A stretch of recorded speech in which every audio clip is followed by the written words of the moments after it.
This is Brother Peter Diamond, VaticanCatholic.com. A lawyer and a former high-ranking Freemason named John Salza recently authored an attack on the Sedevacantist position. It was called The Errors of Sedevacantism and Ecclesiastical Law. His article appeared in the false traditionalist publication The Remnant in the July 15, 2010 issue.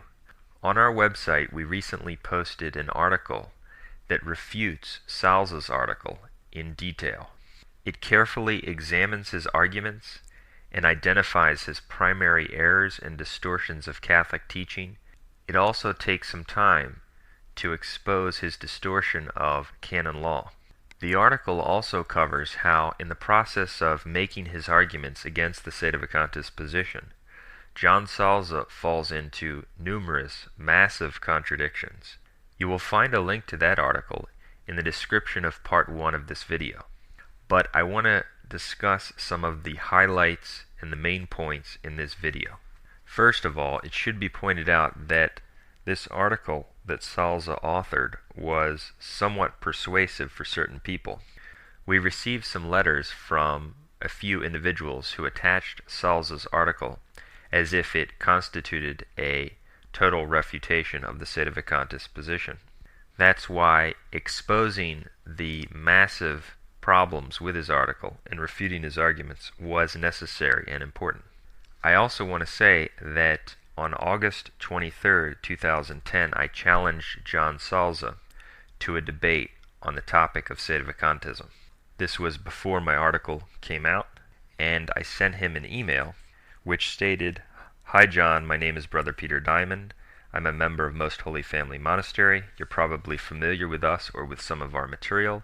I was wondering if you would be interested in a recorded telephone conversation/debate on the issue of Sedevacantism, that is, whether Benedict XVI is the Pope. I realize that you consider Benedict XVI to be a valid Pope and that you believe the Sedevacantists are quite wrong. I think a conversation on this matter would be very valuable and interesting for people. Please let me know if you are interested. Thanks, Brother Peter Diamond." And this email was not only sent to his email address, but we sent the same email by certified letter. It was signed for at his address. To this date, we have not received any response to the debate challenge. And we believe that he's avoiding us because he's afraid to do it, and he realizes that his arguments would not hold up in such a debate. Moreover, he couldn't escape addressing the heresies of Benedict XVI, which absolutely make a mockery out of the position he holds, and completely refute any idea that Benedict XVI is a valid pope. Furthermore, since he actually had the audacity to call Sedevacantists, quote, empty heads, or say that they should be called empty heads, the fact that he's afraid to engage in a debate with us really speaks to his insecurity, his cowardice, and his inability to defend his position. Now, I want to move to summarizing the main problems with Salza's argument so that people understand how fallacious it is. Later on, I will get into his massive contradictions and show how, in the second half of his article, he actually denies his central argument. But let's now look at his primary error. In his article, Salza basically tries to draw a key distinction. At the beginning of his article, he admits that Canon 188.4 of the 1917 Code of Canon Law teaches that those who publicly defect from the faith lose their offices without any declaration. It's plain, it's clear, it's right in canon law, and this is the application of the principle that heretics are automatically expelled from the church and lose all authority within the church. So at the beginning of his article, to sort of pay lip service to this fact which no one can refute, he says that the Sedevacantists are right in asserting that this is the teaching of the divine law. Quote, Sedevacantists correctly maintain that divine law expels a formal heretic from the church without further declaration. They point to Canon 188, paragraph 4 of the 1917 Code, which says that, quote, all offices whatsoever fall vacant and without any declaration if the cleric publicly defects from the faith, end quote. But then he goes on to draw what he thinks is his key distinction. He says, quote, however, The same code of canon law also determines how we know a cleric has publicly defected from the faith and lost his office as a result of the defection. The Church tells us, end quote. So, as I explained in my article, he tries to insert this crucial distinction between number one, the fact that yes, a heretic does lose his office and is expelled from the church ipso facto without any declaration, and number two, but we must have a declaration from the church to know to whom this principle has applied. So yes, number one, heretics lose their offices without declaration, but he claims number two is the fact that the church must declare that someone falls into this category. This is his primary distinction in his article, one that he contradicts, as I will show later on, and one that I carefully refute in the article. And what's interesting about his article is that it's what I call intellectual black magic. Because as you read this article, he starts out by admitting this principle, that heretics lose their offices without declaration. But then he goes through all of these involved arguments from canon law to create the impression that you need a declaration for all of it. And so the effect for the person who cannot see through its subterfuge is that he essentially turns on its head the principle that he admitted at the beginning. Without declaration turns into you must have a declaration. And by the end of the article, they've forgotten what he already admitted, that heretics lose their offices without any declaration. And I'm going to go through and expose the dishonest way in which he did this, and how in each case his arguments are false. So let's zero in on this second part of his claim, that we must have a declaration from the church to know to whom this applies. In other words, in order to identify that someone falls into this category of having lost his office without declaration, we need a declaration. Is that what the church teaches? We all agree it teaches number one, they lose their offices if they are in fact heretics. But does it teach number two, that we cannot know someone is a heretic and falls into this category where he has lost his office without declaration until the church declares it concerning him? No, it is not the church's teaching, as I will show. But the first thing I want to say, think about the logic of this argument. What would be the point of the church's teaching and the divine law, that heretics lose their offices without any declaration, if we must always wait for a declaration from the church to reject that individual? The teaching would be pointless, because in each case you would have to wait for the declaration. It would have no practical effect or ramifications whatsoever for the people who are subject to the heretic. So, refuting his principle number two, the second part of his distinction, I'm going to quote Pope Paul IV's bull, Cum Ex Apostolatus Officio, February 15, 1559. I'm just going to quickly summarize it. I'm not going to quote the whole thing. Salza also makes reference to this bull in his article. And as most people familiar with our material and this issue know, it teaches that the election of a heretic to the papal office would be invalid without any declaration. Okay, so it teaches principle number one, that we all agree, that heretics cannot retain or even be elevated to offices within the church. But it also refutes Salza's number two, because Pope Paul IV not only teaches that the heretic cannot have the office, that he would not be the pope, even if all the cardinals accept him, but Pope Paul IV also teaches that any and all persons who would have been subject to those thus promoted or elevated, referring to people who are elected as heretics, including the laity, quote, shall be permitted at any time to withdraw with impunity from obedience and devotion to those thus promoted or elevated, and to avoid them as warlocks, heathens, publicans, and heresiarchs. End quote.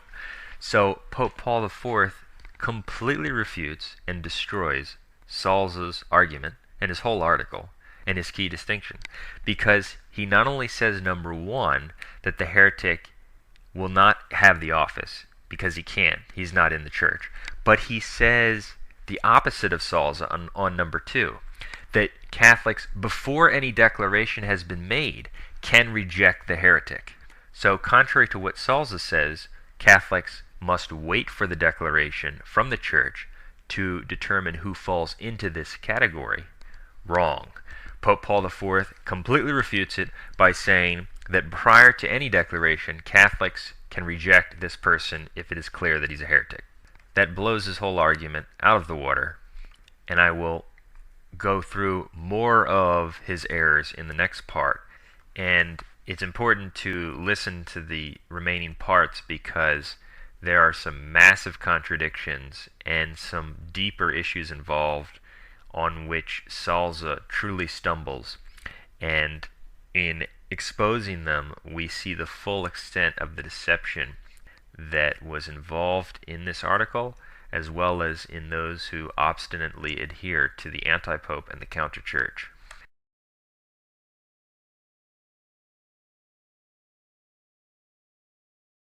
This is Brother Peter Diamond, VaticanCatholic.com, continuing with the discussion of John Salza's errors on Sedevacantism and a refutation of his article on the issue. In the last section, I was discussing his primary distinction and how it is completely refuted by Pope Paul IV. He distinguishes between, number one, the fact that we all agree on, that heretics lose their offices without the need of any further declaration, ipso facto. But he claims, number two, we need a declaration from the Church to know if someone falls into this category where he has lost his office without declaration. I quoted Pope Paul IV in his bull, Cum ex Apostolatus Officio, who teaches not only, number one, that a heretic cannot assume the office of bishop or pope because he's not a Catholic, but he also teaches, number two, that Catholics can identify and reject this individual as a heretic without any declaration. And that fact destroys Salza's primary distinction and, in fact, his whole article, because his entire article is built on this distinction. Now I want to discuss more in this regard. It's clear that Pope Paul IV contradicts Salza and his argument. But the same is true of the 1917 Code of Canon Law, because, as we already mentioned, and he admits, Canon 188.4 contains this principle of the divine law, that those who publicly defect from the faith lose their offices without declaration. Now, what's so interesting about this is in this Canon 188.4 of the 1917 Code, which incorporates this principle on heretics losing their offices without any declaration, it has a footnote in the Code of Canon Law. If you consult the Latin version, you can see footnotes for many of the canons. Not every single canon has a footnote, but a lot of them, to show where in tradition or where in past papal teaching they're getting these ideas from. Is it a papal bull or a council or something else? And the reference for Canon 188.4 of the 1917 Code is to Pope Paul IV's bull, Cum ex Apostolatus Officio. That shows that the two are in harmony.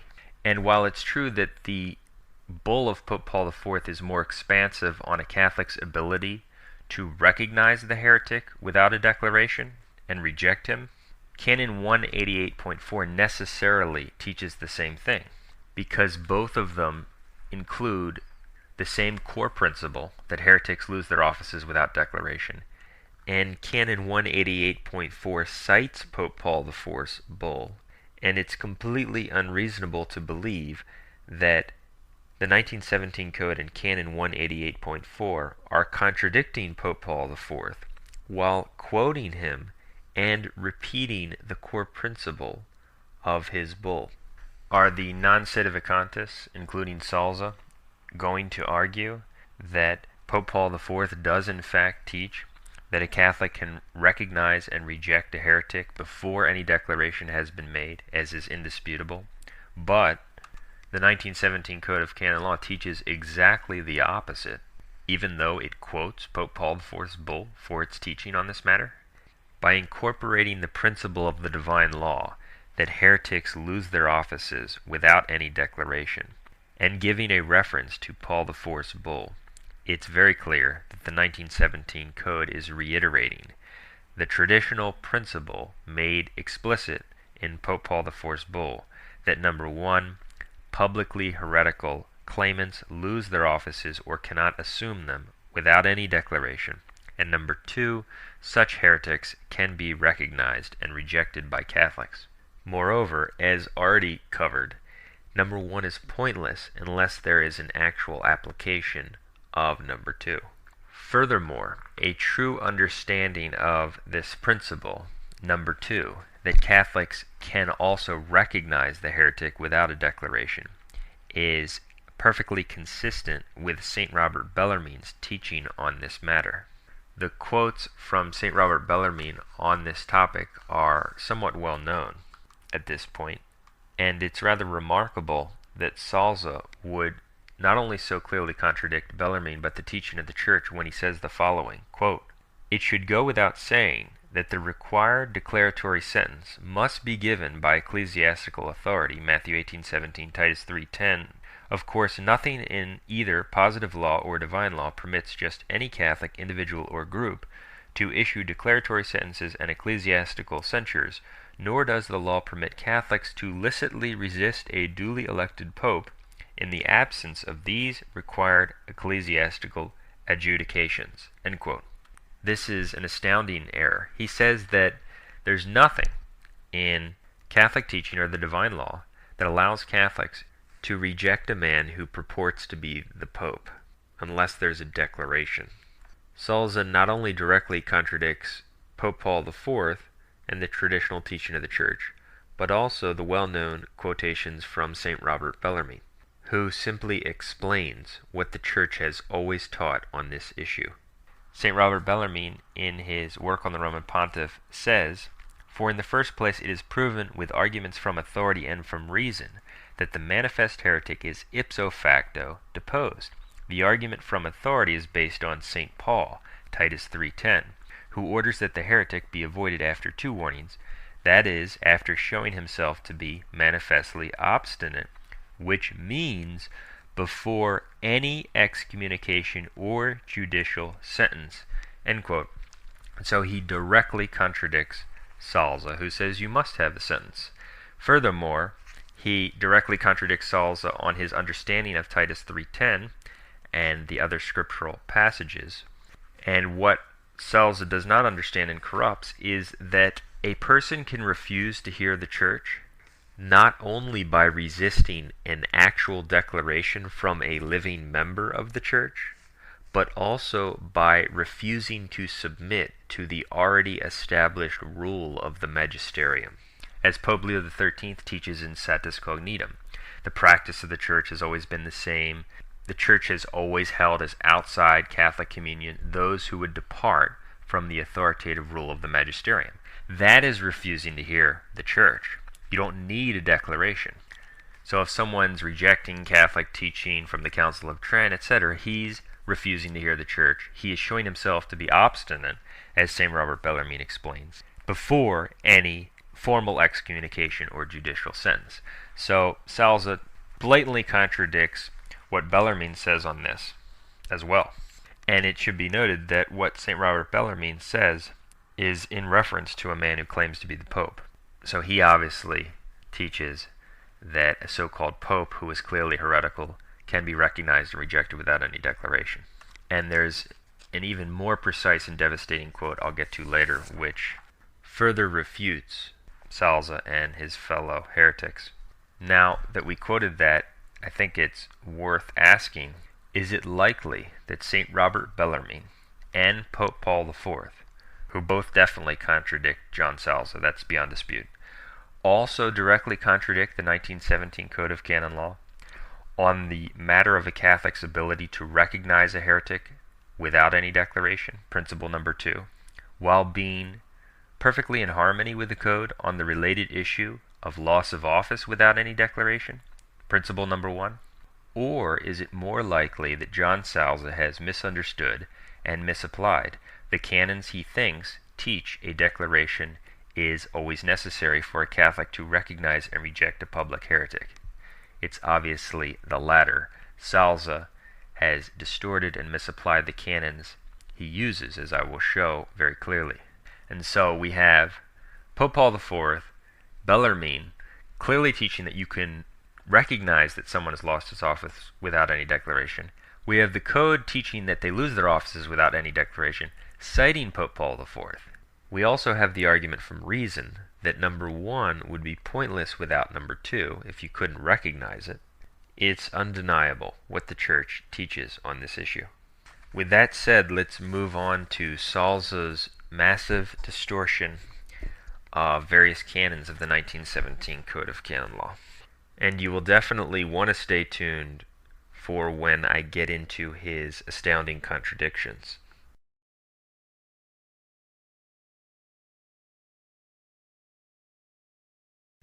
This is Brother Peter Diamond, Vaticancatholic.com.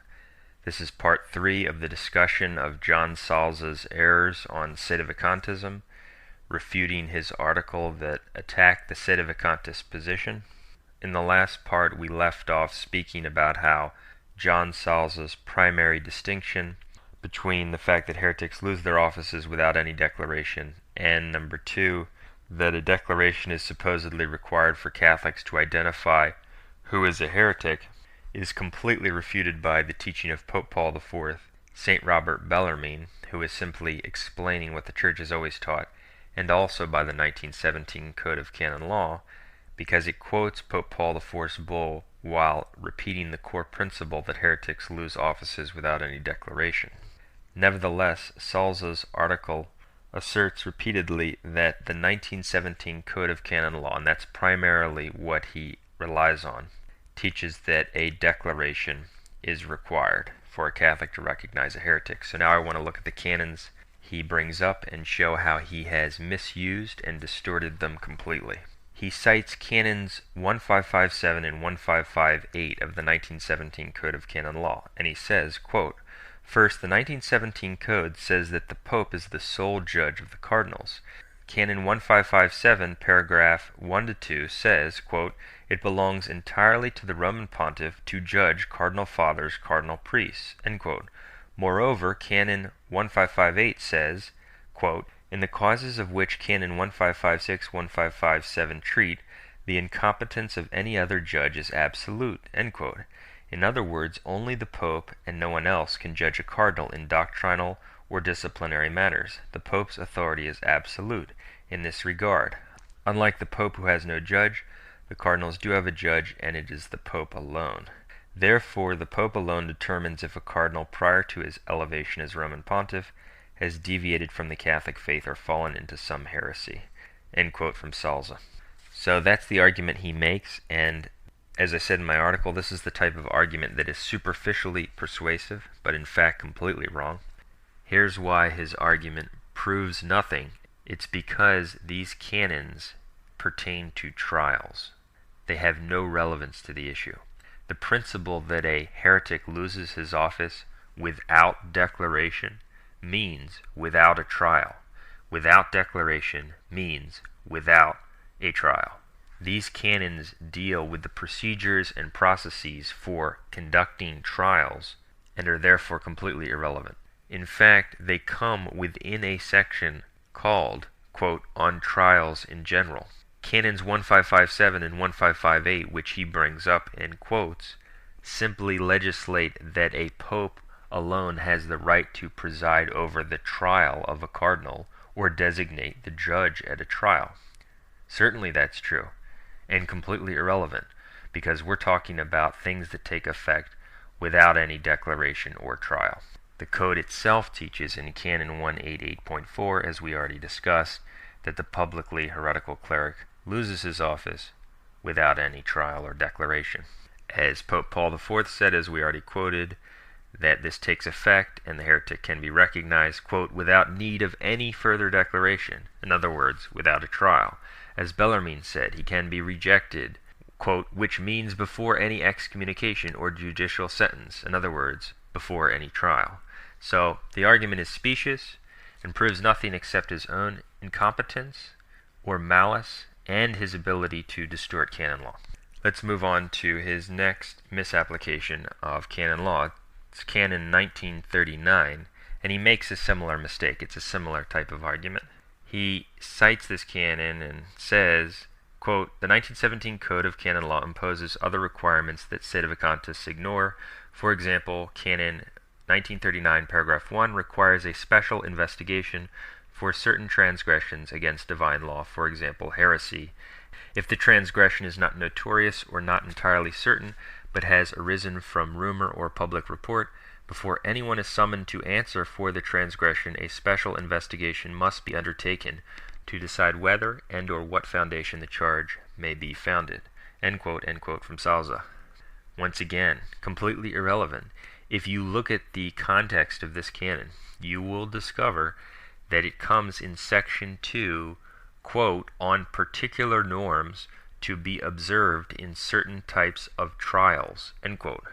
That means that it is irrelevant to this issue. It's a canon found in the context of other canons that deal with the procedures and processes to be followed in gathering information for and conducting trials. In fact, the subsection in which this canon is found is Title 19 on the criminal trial. That is irrelevant to the principle that publicly heretical clerics lose their offices without any trial.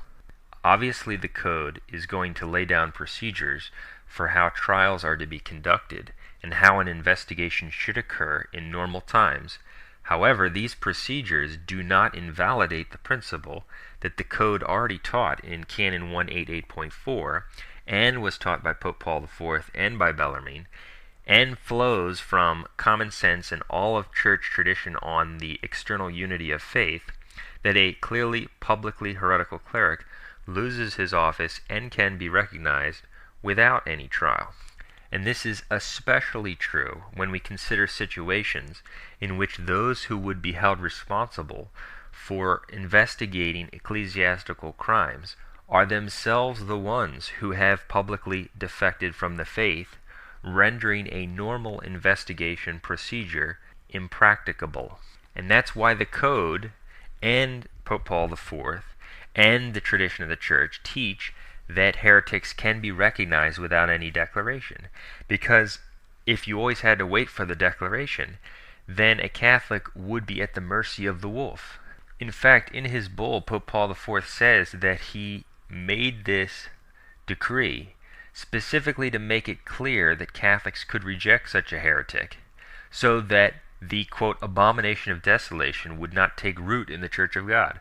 In other words, he saw that if people followed this false principle promoted by Salza and similar deceivers, that you always must submit to the man who purports to be the Catholic authority, even if he completely rejects Catholic teaching and is spreading a new religion. They would be following him to their own damnation. And so, to free Catholics from such bondage, they explicate this principle, which is what the Church has always taught, that those who defect from the faith must be rejected, because you cannot have an external unity of faith with people who are denying Catholic teaching. And so the argument again is very deceptive, 100% irrelevant, and false. It deals with trials, and that's irrelevant.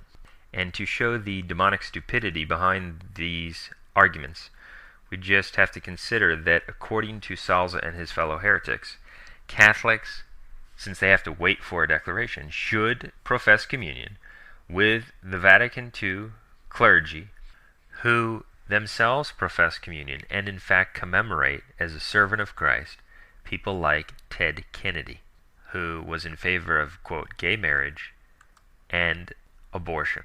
According to the demonic stupidity of this argument, you have to profess communion with Benedict XVI, who just last week was in England mocking the English martyrs in a Protestant abbey with a pro-homosexual layperson posing as the Archbishop of Canterbury, head of an Anglican non-Catholic sect which rejects the papacy, rejects Marian dogmas.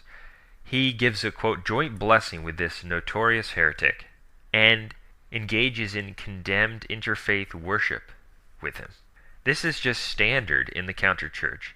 This is totally incompatible with any kind of concept of historic Catholic teaching on heresy, on schism, etc. It's gone. If you listen to any discussion of these events by mainstream Vatican II figures, they do not regard the Protestants and the schismatics as heretics or schismatics. They can't, because Benedict XVI doesn't.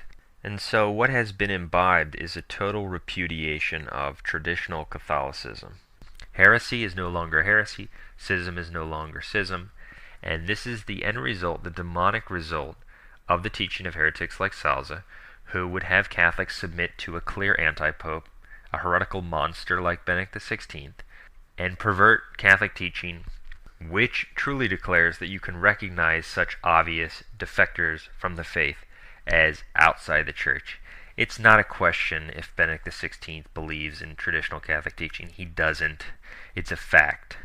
So in the next part, I'm going to cover more, and you definitely want to stay tuned for when I get into his astounding and revealing contradictions. In the next part, I'm going to discuss his false claims about the heresies of the Vatican II anti-popes and why he thinks they are not public. This is Brother Peter Diamond, VaticanCatholic.com, continuing with part 4 of the discussion of John Salza's errors on Sedevacantism.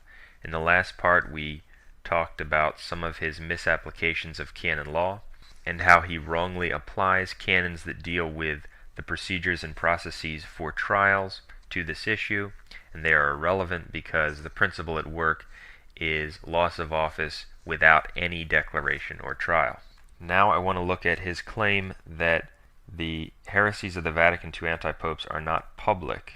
In his article he says, quote, "The alleged heresies of Cardinal Roncalli must be considered not notorious and not entirely certain because they do not meet the definition of public and notorious under Canon 2197 of the 1917 Code. The alleged heresies cannot be considered public under Canon 2197 paragraph 1 because they were not already commonly known, evidenced by the fact that Pope Pius XII neither investigated nor rendered any judgment against Roncalli for heresy, and almost the entire Catholic population accepted Roncalli as Pope. Further, under the same canon, the circumstances were not such as to lead to the conclusion that the alleged heresies would easily become commonly known, evidenced by the fact that over the last 50 years the College of Cardinals, the 4 successor popes in almost the entire Catholic world, held Roncalli as a true pope." End quote. Now there are a number of errors to refute in this paragraph. First, notice how he's still applying his completely false understanding of canons 1557 and 1558. We previously discussed how those canons deal with the fact that a pope alone can preside over the trial of a cardinal. They do not teach that you could never recognize that a cardinal is a heretic unless a pope declares it. And so, applying his completely false understanding of that canon, he says you could never say that Roncalli, John the 23rd, was a heretic because Pope Pius XII never declared it. This is totally ridiculous. As I said in my article, it's similar to evolution, which starts with a fraudulent fossil and constructs an entire body out of it, and it ends up with a monster. He starts with a false premise and just builds upon it and repeats it over and over again.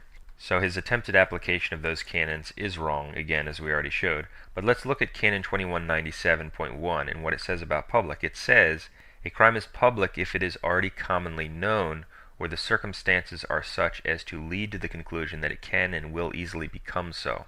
End quote. So the question is, are the crimes of the Vatican II anti-popes public? Of course they are. Is it commonly known that John Paul II and Benedict XVI agreed with Lutherans on justification? Yes, it is. Is it commonly known that they engaged in false ecumenism, condemned interfaith worship, attendance at synagogues, mosques, etc.? Yes, it is. Are there speeches in which they teach that leading heretics and schismatics are in the Church commonly known and public? Yes, they are. To say that they are not public is an assault on common sense. It's an assault on Catholic sense. But what about his claim that the crimes can't be public because almost the entire Catholic world does not consider them to have taught heresy? The answer is that it's irrelevant. Buscarin and Ellis, in their commentary on the Code, explain it well when they say about this canon, "A crime may be public though known to only a few who are sure to divulge it." End quote. So if most of the population is mired in heresy and bad will, it makes no difference. If the statements and acts are divulged to large numbers in a public capacity, they are public crimes, even if there are only a few people of goodwill and who have Catholic faith to recognize it. So he's completely wrong. their crimes do satisfy the requirements for public heresy. In fact, many of them come from their heretical public catechism, their heretical official celebrated council, Vatican II, etc. The fact is that all of their heresies are public. And it's so absurd because the opposite of public is occult. So when Benedict XVI sends out a letter, as he did recently, saying that the Jewish feasts of Yom Kippur, etc., bring down blessings. This is a public letter circulated all over the world. That's actually an occult message or a private letter, according to Salza. No, it isn't. It's a public act of apostasy. And actually, if you see that video we just posted, it is such a specific denial of the Council of Florence, because the Council of Florence says to observe these Jewish feasts in the Old Law brings spiritual death and excludes one from eternal salvation, while Benedict XVI sends out a public letter to the chief rabbi declaring that their celebration of these feasts brings blessings. So he is directly denying the teaching of the Council of Florence. He does this kind of stuff all the time. It's just public heresy after public heresy after public heresy. But there's another very interesting error into which Salza falls when he's promoting his false understanding of public.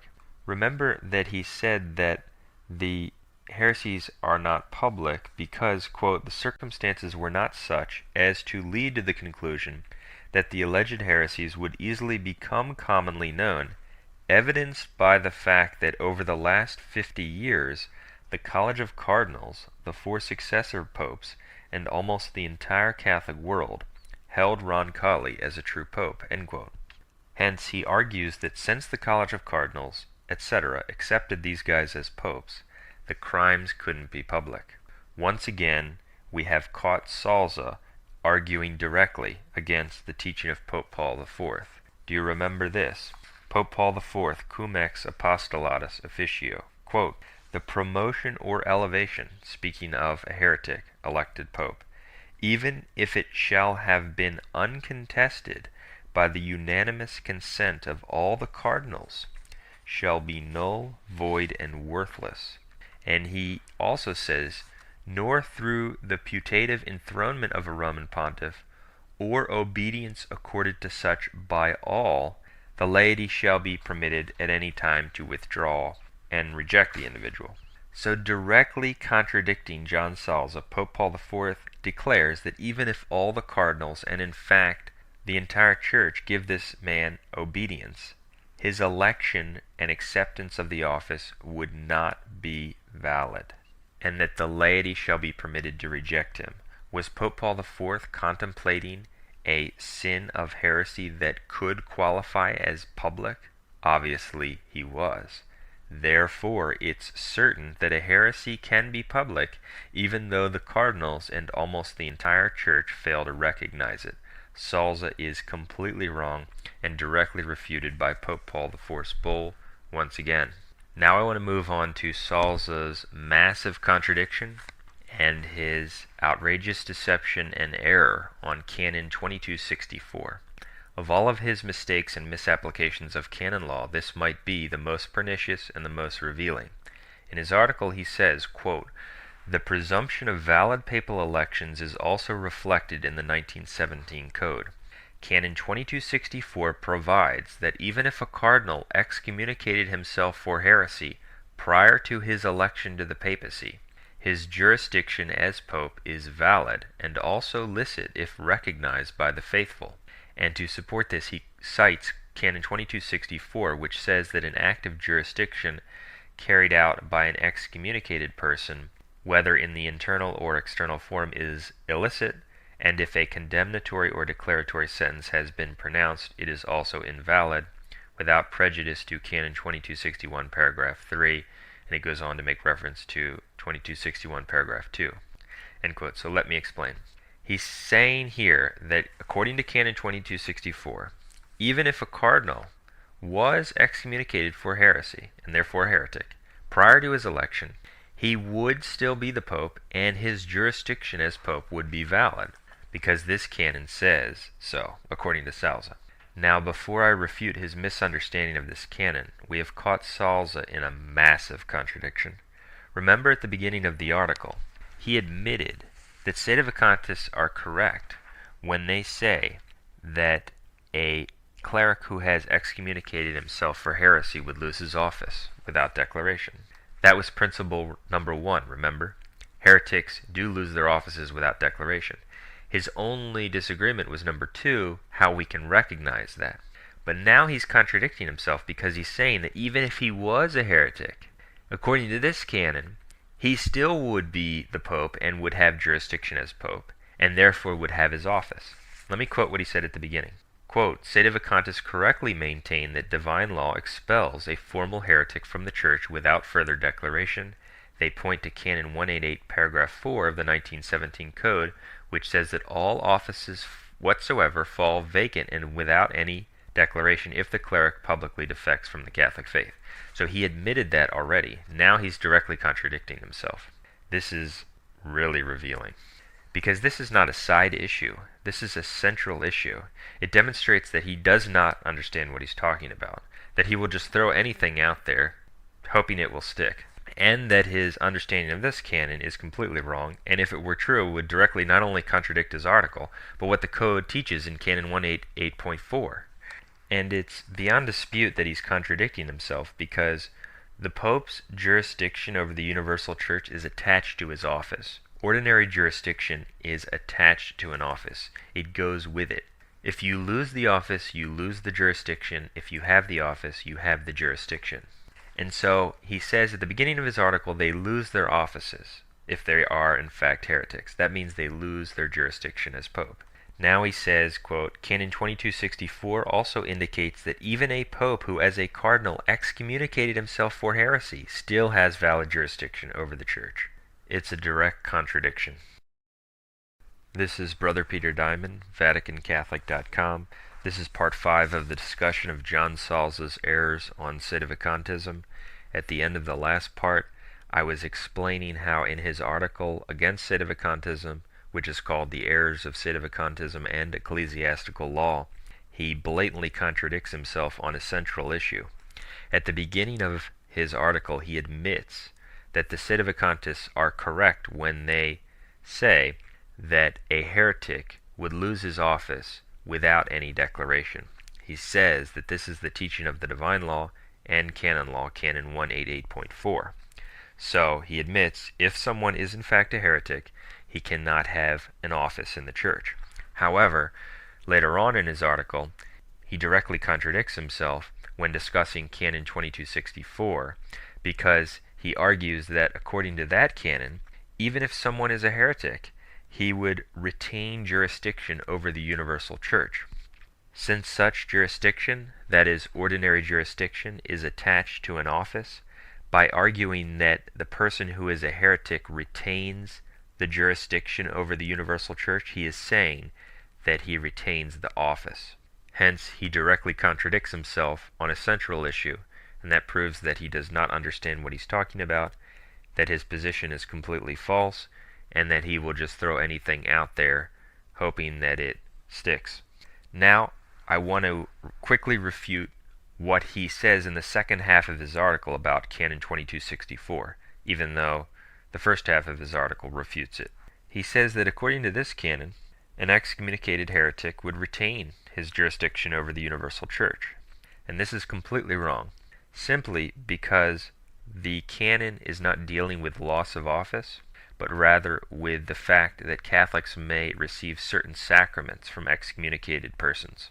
If you look at the subject heading above Canon 188.4, which teaches that those who publicly defect from the faith, that is, heretics, lose offices, you can see that that comes within a section dedicated to loss of office. So if we want to find out what it says about loss of office, we would look at Canon 188.4, which teaches that heretics cannot retain offices. But he misapplies this canon, which is not dealing with loss of office but something else, and applies it to loss of office. That's why he makes such a big mistake and contradicts himself. What is the canon talking about? The canon is talking about the fact that an excommunicated individual, and it's not only dealing with heretics, it could be dealing with people who are excommunicated in a more minor fashion but who are still members of the church. It's saying that they can perform certain acts of jurisdiction with validity, not that they retain offices in the church. For example, suppose a bishop is a heretic and has excommunicated himself and thus lost his office, but a Catholic is unaware of this and approaches the bishop for confession, and the bishop hears the confession and gives absolution. The church can supply the jurisdiction to that heretical bishop for the absolution. Therefore, that heretical bishop who is excommunicated can perform that act of jurisdiction with validity, but he does not retain his office in the church.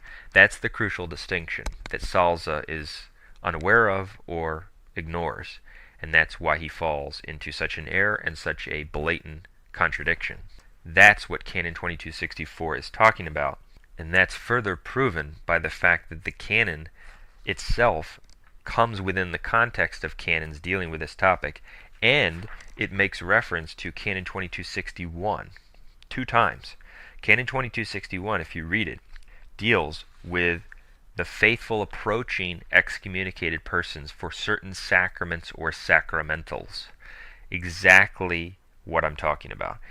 That yes, they can administer certain sacraments, for example, confession, and thus the jurisdiction is given to him for that act, not retaining offices. So he completely took it out of context, misapplied it, and in the process contradicted himself. And I explain more about that in my article. So, we've shown that he directly contradicts himself on principle number 1, a central issue, and he completely misunderstands and misapplies this canon. But there's something even more revealing.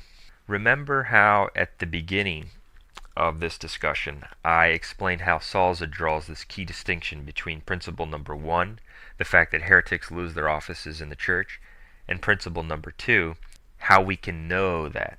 He claimed to admit, number 1, that heretics do lose their offices, but said we need a declaration from the church to know number 2. We already showed that he contradicted himself on number 1. Now I'm going to show that he contradicts himself on number 2. Because in his discussion of Canon 2264, he argues that this canon means that self-excommunicated heretics retain jurisdiction in the church. We just refuted that. But when he makes that argument, he falls into this second massive contradiction. Here's why. Canon 2264, as I said earlier, makes reference to Canon 2261. And in Canon 2261, points 2 and 3, it says this in point 2. The faithful may, for any just cause, seek the sacraments and sacramentals from one excommunicated, especially if other ministers are lacking. But from a banned excommunicate, and from others excommunicated after a condemnatory or declaratory sentence has come, only the faithful in danger of death may ask for sacramental absolution. End quote. So Canon 2261 says that the faithful may approach for the sacrament someone who is excommunicated, but someone who has been declared they can only approach in danger of death. What does that presuppose? That, of course, presupposes that the faithful can distinguish between someone who is excommunicated by a declared sentence and someone who has been ipso facto excommunicated. Since Salza includes self-excommunicated heretics within the category of individuals under discussion in this canon and the related Canon 2264, that means that he unwittingly, that is, without realizing it, proves our point that Catholics can recognize on their own that some people are excommunicated heretics but have not yet been declared excommunicated. And that contradicts his principle number 2 because he argued that we need a declaration from the church to know if someone has been self-excommunicated for heresy. We have thus caught him in a second massive contradiction, and a contradiction on his principle number 2. If we apply his own reasoning, we can show that a Catholic without any declaration from the church can recognize someone as excommunicated and as a heretic before he has been declared to be an excommunicated heretic. So, he's contradicted himself on the two central issues. He's contradicted himself on number 1, whether heretics lose their offices without any declaration. And he's contradicted himself on number 2, his argument that we cannot recognize someone as an excommunicated heretic until the church tells us. This is not even to repeat all of the points we covered earlier from Pope Paul IV, etc., which prove that Salza is completely wrong. It is rather to focus on his own statements, which prove that he's wrong. In other words, how he contradicts himself.